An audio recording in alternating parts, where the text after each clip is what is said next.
It's the middle of the college football season, and this new rebuilt Pac-12 is making noise that it will contend with other major conferences. I have bad news. The Big 12 is going to kill the new Pac-12 again. This is Locked On Big 12.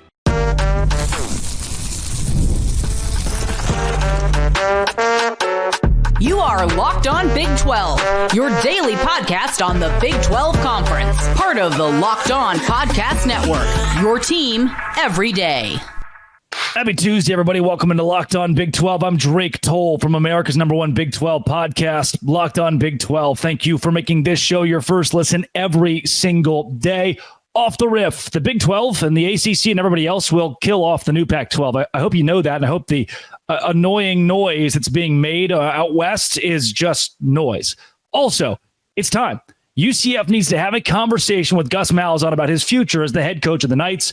And the final segment for Baylor, fire Dave Aranda in season and begin the coaching search now. There's reasons why that's going to go really well for the Bears and a couple caveats that'll make it even better in Waco. If you hit subscribe, I get to keep my job. Off the top of the show, it's college football season. The offseason is when we talk about expansion, realignment, future of conferences, and whatnot. But I keep getting question after question, hearing noise after noise about how this new Pac-12 could threaten the Big 12 or could create something big now that Gonzaga's been added. And could it be a basketball powerhouse that builds around Gonzaga and adds UConn and finds a way to add AAC schools? And then Memphis and USF join. They become the AAC. And at that point, the college football playoff gives them another auto bid. And we have 4 power conferences. And the ACC stays alive with Clemson and Florida State. And you know, no one covered this closer in the offseason than I did. I love Oregon State and Washington State. I thought those two schools would be valuable pieces in the Big 12, and that's why I believe the Big 12 is just going to kill the new Pac-12 again. Here's what I mean by that. When the Pac-12 existed as it did 2 years ago, 3 years ago, it was on its last leg, and its commissioner probably was the one holding the smoking gun when it all went to hell in a handbasket. It wasn't the Big 12 that was the final straw. It wasn't the Big 10 that was the straw that broke the camel's back. It wasn't the SEC or anybody. It was the Pac-12 looking around the room and saying, we, due to complete malpractice from our leadership, will implode. So it's tough for me to say the Big 12 ultimately killed the Pac-12 in the first time, but we had a hand. We decided, we'll take you, we'll give you a better offer, we'll give you more money. Hello, Utah, hello, Arizona, Arizona State. The Big 10 said Washington, Oregon, USC, UCLA. So there was a first domino and a last domino, but overall, complete and utter idiocy at the top level of the Pac-12 is what hurt the Pac-12. The way it's going to die again will be different. What I need everyone to wrap their head around is for Washington State and Oregon State. As much as I see value in those two schools, their TV numbers are good. They pull from Portland. They pull from Seattle. They have the markets, though they're distant from those markets. They have fan bases that are very largely represented in major areas of the United States. That's good for you. I like that for you. ESPN didn't. Fox didn't.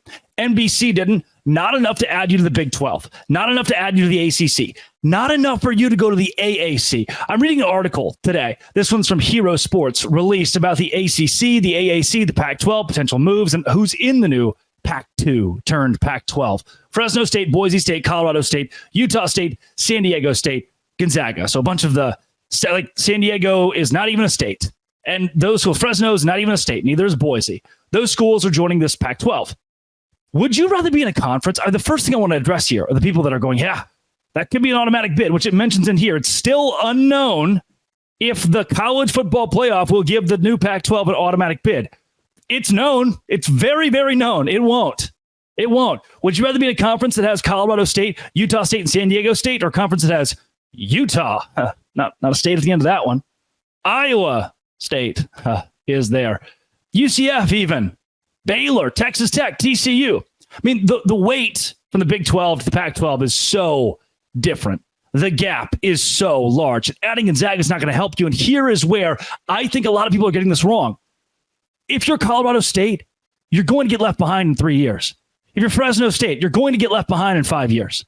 The goal of the recreated Pac-12 for Washington State and Oregon State is not to salvage the Conference of Champions. This is not about, we have such pride about being out west and having this logo and this name. No.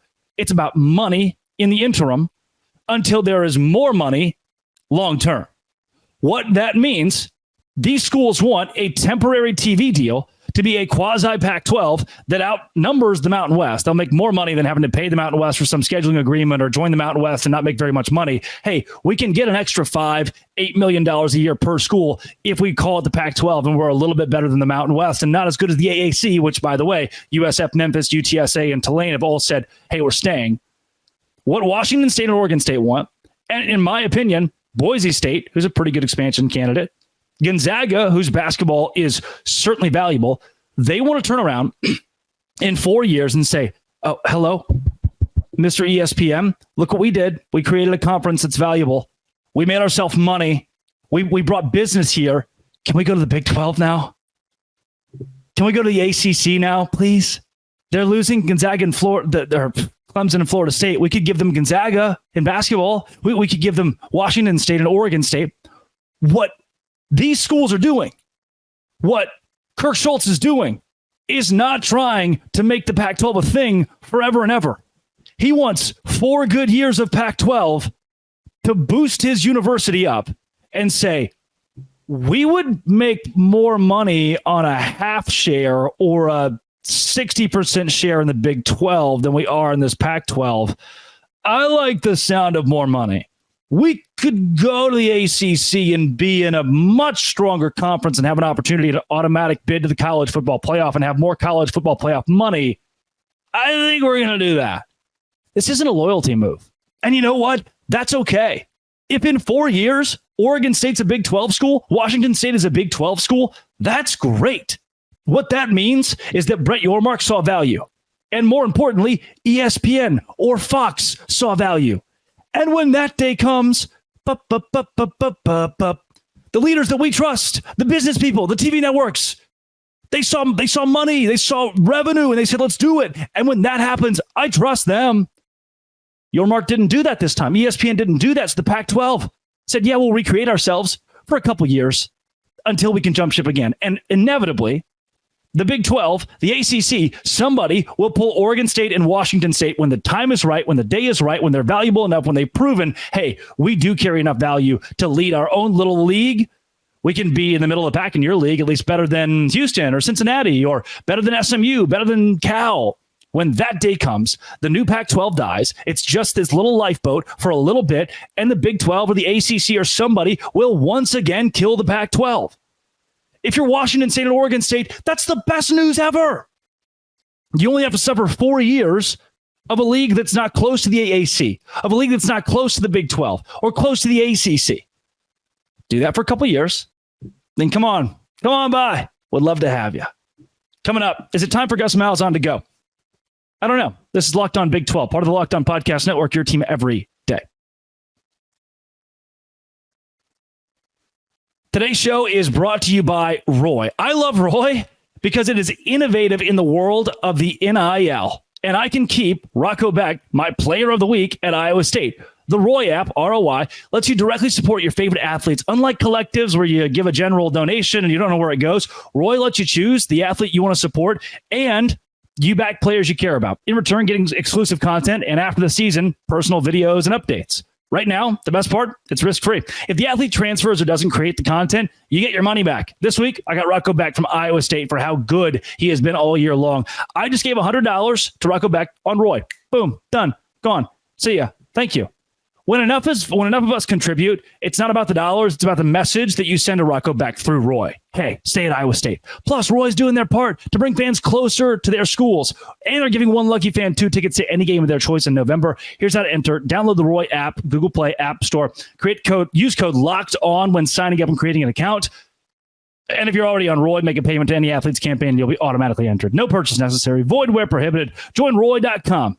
Roy.com for official rules. Download Roy and try it out. There's no subscription, no recurring fees. And for as little as $10, you can get into the NIL game. Roy, support players, change the game with Roy. Is it time to reevaluate Gus Malzahn at UCF? Is there a conversation we need to have about Malzahn's future in Orlando? I have followed Gus Malzahn since I was a small child. Why? Arkansas guy, Shiloh Christian, got his start. Dude was this blue-collar offensive mind that was not just a good old country boy from Arkansas, but one of the greats when it came to developing quarterbacks and finding a way to win. And he goes to Auburn as an offensive coordinator and goes to the national championship. Then as a head coach, he goes to the national championship again, and he won it with Cam Newton. He falls just short as the HC, and then he peters out. Then he goes to UCF and 9-4 in his first year, and they won the Gasparilla Bowl, but they beat Florida, and you're thinking, cool, we beat Florida. We good now? Oh, then the Military Bowl.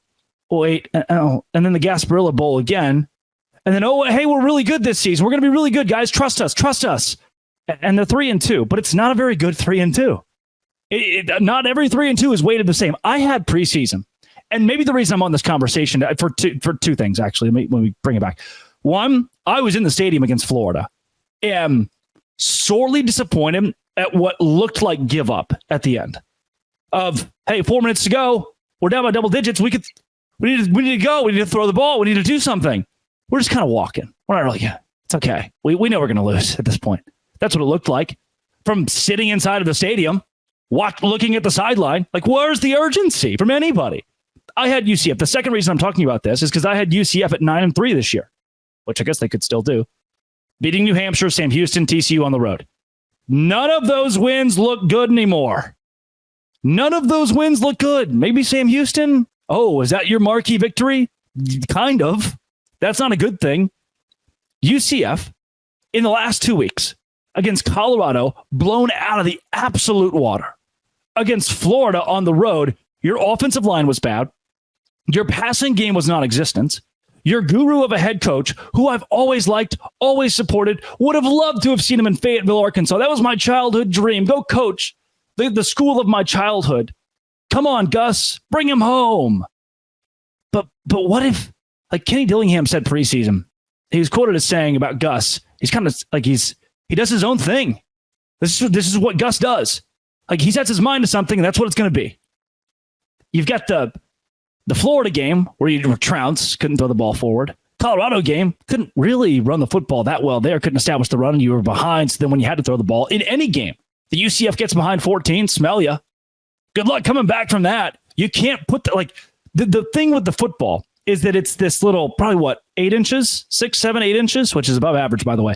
And what you can do with it sometimes is instead of handing it to a guy who uses his 2 legs to go forward, is you can push it through the air with 1 or 2 hands. I don't even care at this point, to another person. Like, it doesn't have to stay in someone's hands at all times. And I don't know where that disconnect came. Gus is like, yeah, we're going to bring in, I thought Timmy McClain played fine last year. No, guys, trust me. We're going to bring in KJ Jefferson, and he's our guy. And you know what? NIL money, great. We're going to bring in an extra running back who's one of the best in the country. We're going to have RJ Harvey, who's one of the best in the country. And guess what? Just when you think we'll be able to run the football, we kind of won't anymore. We're going to start doing that, and then we're not. Oh, just when you think we're going to be able to throw the football because KJ Jefferson has done that before. Ha, ha, ha. Just kidding. We're not. Defensively, you think our secondary could be good? Our linebacking core, maybe? 86th in the nation, EPA against the drop back. Maybe, hey, look, we've got a couple guys back. We got some experience, maybe a couple transfers in there too. 99th defensive success against 3rd and 4th down offenses. That's not good. That's not good. And while, honestly, UCF's metrics offensively are still pretty good, the analytics are still pretty good, they're going into a game against Cincinnati this week where the Bearcats, on paper, solely from the metrics, should win 31-25. Cincinnati should march into Orlando and win by a touchdown. They have a 67% chance of victory per collegefootballinsiders.com. That shouldn't happen. If Gus Malzahn is stuck in his ways, and it's his way or the highway, which, hey, it felt like it kind of worked at Auburn. The offense was there. I mean, he's the one that recruits. He's got the horses. You're in year 4. Most of the guys that are in the stable are your dudes through the transfer portal or via high school, and Orlando's an easy place to recruit, and these are the performances you're putting on. Florida's head coach is a dead man walking. They don't even have a head coach. They still pack out the stadium, and you just couldn't meet the moment. I want to look at the rest of the schedule for UCF too, because I think this subject, it concerns all Big 12 teams because you can think you're good. Hello, Texas. Well, they're good now. Hello, Kansas. Hello, TCU. Hello, Oklahoma State. You can think you're good. Hello, UCF. And you're not. At this point, where 9-3 was, you will lose to Cincinnati this week, probably. Yeah. Iowa State on the road, you're definitely going to lose. BYU, you are the worst football team. You're looking at what you did last year, losing 5 straight games in Big 12 play. You're going to do that again. And past BYU, you get Arizona. I'm not so confident you'll win that. At Arizona State, they look better than you do. At West Virginia, they've figured it out. They look better than you do. And then Utah, they look better than you do. The rest of the teams on UCF's schedule, you have a serious problem. They have, like Cincinnati, momentum. They played well. Like their losses don't look like UCF's losses. UCF's losses have been a blowout to Colorado, a blowout to Florida, and both of those in the second half were pretty non-competitive. Iowa State, they're the best team in the Big 12. BYU, they're the second best team in the Big 12.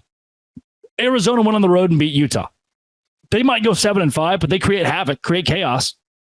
Arizona State has one of the best. I mean, they just won against Kansas at home. They have one of the best running backs in the conference. West Virginia, they are undefeated in Big 12 play. And then Utah is Utah. If UCF can't go to a bowl game this year, yeah, I'm not saying fire Gus tomorrow, but if UCF cannot go to a bowl game this year, it is time to completely reevaluate who your head coach is and whether or not he's capable of leading you into this conference in a new era of UCF football. Of the new schools, who's on the up? Who's on the up? Well, where's the uptrend right now? Houston, up after this week at least. Cincinnati's certainly up compared to last year. BYU, without a doubt. Arizona, probably down, but better than UCF, maybe. Arizona State, they're up. Utah, they're still a top 3-4 team in the Big 12. UCF's not. Colorado, they beat the brakes off of you. Is UCF 8? Like, you're in Orlando. Recruiting you Disney World, SeaWorld, mini golf. You shouldn't be the 8th, possibly 7th or 8th team of the new 8 in the Big 12. You shouldn't. And maybe head coaches are just sticking to their quarterbacks too much now because of the NIL thing. Oh, we're paying this guy a bag, so we got to ride him. Please don't. Please don't. God bless. Coming up, fire Dave Aranda in season? Yeah, I think so. On Locked On Big 12, part of the Locked On Podcast Network, your team every day. Today's show is brought to you by FanDuel. FanDuel is where I went this weekend and I said, my Dallas Cowboys. Oh, how about them boys? They're going to win against the Pittsburgh Steelers. I went to a bar here in Savannah that was a Pittsburgh Steelers bar, and I watched those Cowboys take care of business. NFL fans, I put $100 on it, won $120. NFL fans can start the season with a big return on FanDuel, America's #1 sportsbook. When you get a hunch in the middle of a game, check out the latest stats, view live play-by-play, and so much more on the same page where you place your bets. You'll get started with $200 in bonus bets guaranteed when you place your first $5 bet. That is FanDuel.com. Go to FanDuel.com today to place a $5 bet and get $200 in bonus bets guaranteed. Once again, FanDuel.com to bet on the Cowboys at your own discretion. That's FanDuel.com, America's #1 sportsbook. Baylor should fire Dave Aranda in season. I know a lot of you, the first thing you'll go to is, no, wait, the recruiting class is so good. Or, oh, Drake, you hate Dave Aranda. Wait, pause. I have right here Dave Aranda and what he has done recently for the Baylor Bears. 3-17 in his last 20 against FBS opponents. Is that good enough? For a fifth-year coach, is that good? Is that what you want? Is that what you accept? 3-17 in his last 20 against FBS opponents. 0-9 in his last 9 against Power 4 teams. On his third set of coordinators. Remember Eric Mateos? Remember Jeff Grimes? Remember Larry Fedora? We're just rolling. Who was the one guy? Phil Snow, or is that Matt Rule's guy? Ron Roberts. Remember Ron Roberts? He's in Florida now. Crazy, isn't it? But you know what the best part is about Dave Aranda? I'm reading off his stats here. Tuesday's practice was really good. I'm going to get here in a second on the benefits of firing him in season, getting rid of Dave Aranda in season. But I want you to know off the riff here, when you start to say, hey, wait, give the guy time, 5 years is time. He has his own guys. He has control of NIL. He has control of the transfer portal. He can do all that. He can build the culture. And at this point, he's not good with the media. Like there's not one thing where you go, hey, here's Dave Aranda saving grace. Like the guys are good. The kids are good. No, he just suspended 15 of them for, or 10 to 15, whatever it was, and some of them are off-field discipline issues. I mean, I could tell you, and I know this is a cop-out. This is something that every radio host is like, I have inside information. When I was at Baylor, I remember being like, oh, that guy's transferring? Oh, he's not transferring because he wants to. It's because he did XYZ thing, has been kicked off the football team. It happens at every program, sure. But let's not act like Baylor is a bunch of choir boys. And if the standard is choir boys, you're probably not meeting it. And if you are, then are you choir boys or are you football players? You know, I've always had a really weird thing. And I've talked to coaches within the program or that are now have left the program about the whole like person over player thing and that culture. And they're like, yes, but also player, we have to win. We have players. We can't just have, that's a nice guy. We're 3-9. So he's 3-9 last season. This year, things haven't got off the ground for Baylor. They ran the victory cigar and all that, and that was crazy. I also want to read you this that Dave Aranda said this week. This is per Zach Smith, the Waco Tribune Herald. Aranda, in his post-game press conference about buy-in from the locker room, how it should translate to the field, says this. All of our boys are trying to win. That's good. They're trying to do good. They're trying to achieve, but there's a level of detail. There's a level of professionalism that has to be developed. Let's hold on to that quote right there. There's a level of professionalism that has to be developed. Keep that in your back pocket. Aranda continues. This league demands it. Until we get it, unfortunately, it's probably going to be stuff like this. The loss is what he's referring to. This is not acceptable, and we have to be able to demand it as coaches to get to that next level. Hold on. What you just told me, like this is the beautiful cardinal sins of what you're telling me here. There's a level of professionalism that has to be developed. Whose job is it to develop the players on a football field? Whose job is it to develop the young men in the locker room? This league demanded, and he says, until we get it. Who's we? Until the players get it? Unfortunately, it's going to be stuff like this. Like, until we're professional, it's kind of what it's going to be. This, losing by a lot to people. Iowa State this week. It's probably going to be stuff like this. This is not acceptable, and this is where he really loses me. And we have to be able to demand it as coaches to get to that next level. Dave, why didn't you demand it a week ago? Why didn't you demand it 2 weeks? You've been the head coach for 5 years. If developing professionalism is the problem and the coaches are the ones who need to demand it, why haven't you been demanding that? Did you just figure that out? Did you just realize, like you, the guy who's talking about developing professionalism, who told me after the Colorado loss, yeah, the defensive play where we allowed a completed Hail Mary that eventually lost us the game, that was called victory cigar. We as coaches have to be better. Yeah. At demanding professionalism. But the players also, if they're not going to be professional, then this is just what's going to happen, I guess. It's stunning the rhetoric that's come out of Baylor for the last 2 years from Aranda, who has told you time and time again, the guys try hard, the kids try hard, the kids, they really want it. The practice was great. There's a care factor. He always uses kid. There's a care factor there. But if you can't win, I don't care as someone who is a Baylor alum, but also a fan generally of college football and the Big 12 succeeding. You need a head coach who doesn't just have care factor. Like, man, if we were to do power rankings this week on who cares the most, I bet we could put Lance Leipold at number 1. I bet he cares more than anybody. They're 1-5. I bet Dave Aranda cares a whole lot. You're 3-20 in your last 3-17, that is, in your last 20 against FBS opponents. What's more, our coaches have to demand it. Dave, your coaches have been there for a year, 2 years. You've been there 5. You keep firing people because you can't get the whole head coaching thing right. Well, if we just fire the coordinators again, and then I'll be the DC, and we'll bring in Jake Spavital, and he can be the OC. And if that doesn't work, well, we can fire those coordinators. And then Baylor fans love to make the point, hey, if we don't keep Dave Aranda, these recruits are going to leave. You understand, in this age of recruiting, a whole lot of this is more revolved around assistant coaches, Keenan Hall, and NIL, playing time. That's what these kids. Dave Aranda's not walking into one living room and a 17-year-old's going, boy, that guy's firing me up to play. Woohoo! Berenstein Bears, the whole talking slow thing. I'll run through a brick wall for that. No. Lane Kiffin, maybe. Eli Drinkwitz, maybe. The salesman, maybe. Matt Rule. Not Dave Aranda. These players aren't committed to Dave Aranda. They're committed to Baylor University and a price tag that goes along with that. And the brand that goes along with that. And the opportunity that goes along with that. It's not hey, I want to play for Dave Aranda. I need to play for Dave Aranda. I want to play for Keenan Hall.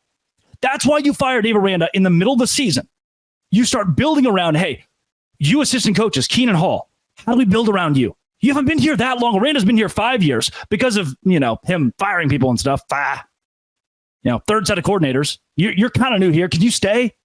How can we move forward? The coaching search begins before TCU makes theirs, if they do. Before Arkansas makes theirs, if they do. Before Florida State makes theirs, if they do. If you want to compete with other schools, the second you get ahead and say, hey, if TCU wants Jeff Traylor or DJ Kinney or whoever, if we're the first ones there? We have this recruiting class that we can try to keep it intact. Not instead, we fired him after the last game. Now 20 of the recruits are leaving. No. We fired him mid-season and then 10 recruits left, 15 recruits left. Now we know when Keenan Hall can readjust. Somebody can readjust until we get to midnight and TCU's already looking too. And Texas Tech is going, we're going to hold on to Joey McGuire. I saw a Baylor fan say that Joey McGuire could be the next option. We're going to hold on to Joey McGuire. UTSA says, we can keep Jeff Traylor. And then DJ Kinney says, I'd rather go to TCU. If you're Baylor, at this point, you keep the pieces that are right, the pieces that are good at recruiting. You keep the NIL in place. You build back this fan support. I'm telling you, I saw it with TCU. They fired Gary Patterson and won their next game with Jerry Kill as the interim head coach. They won their next game. Fans were rejuvenated. I can't wait for the day that Baylor fans care again because their head coach shows some sort of fire and passion and consistency and not 3-17. That's not what this program is. It's not what it was under Matt Rule. And the culture of Art Briles was terrible behind the scenes. The winning thing, that if you can't separate those ever. But if there came a day where Baylor fans decided during that regime, this is what it's like to win, I like winning.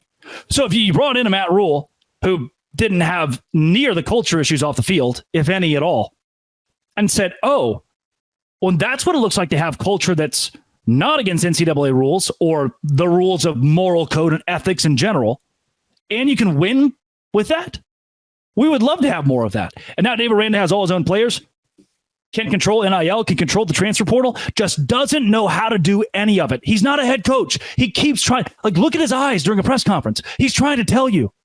He's trying to communicate to you. I'm uncomfortable. Set me free. I don't know what I'm doing. There's a level of professionalism that has to be developed. The recruiting class might be great, but if the head coach is admitting that we as coaches have to demand our players to be developed, if the head coach is admitting that they're not developing players right now, that he can't develop professionalism, which is in his mind key to the Big 12, he's admitting to you that he can't, that he hasn't. He's had 5 years to do it. And just now, the coaches should demand it. Genius. He's trying to tell you that he's ready to go. It's time. Do it midseason. Get ahead of the game here. Bring the crowd back. Bring the fan base back. Signed a ticked off alumni who's tired of seeing the team go 3-17, lose every game you have an opportunity to win. And at the end, the head coach says, we really wanted this one. We really thought we were going to win. Well, we called the last play the winning play. Victory formation, but on defense, huh? We led up a Hail Mary. I've heard this in press conferences for 3 years now. He's had one winning season at Baylor. The schedule's been so hard. It's been so tough. So hard and so tough for 3-9 last year?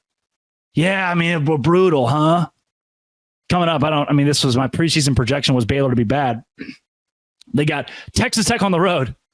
Now your Oklahoma State, TCU are winnable. West Virginia's not. You already lost to Houston last year, and they're better this year. And Kansas is winnable too. Hey, Baylor could go 5-7. And then guess what? When they do, keep Dave Aranda. He'll just fire all the coordinators, bring some new ones in. Hey, the recruiting class is great. We're not going to develop them. They're going to sit there and rot. But that number, that little recruiting number at 24/7 looked real cool, didn't it? I'm a good head coach. It's a grift. Coming up tomorrow, more football. This has been, and always will be, Locked On.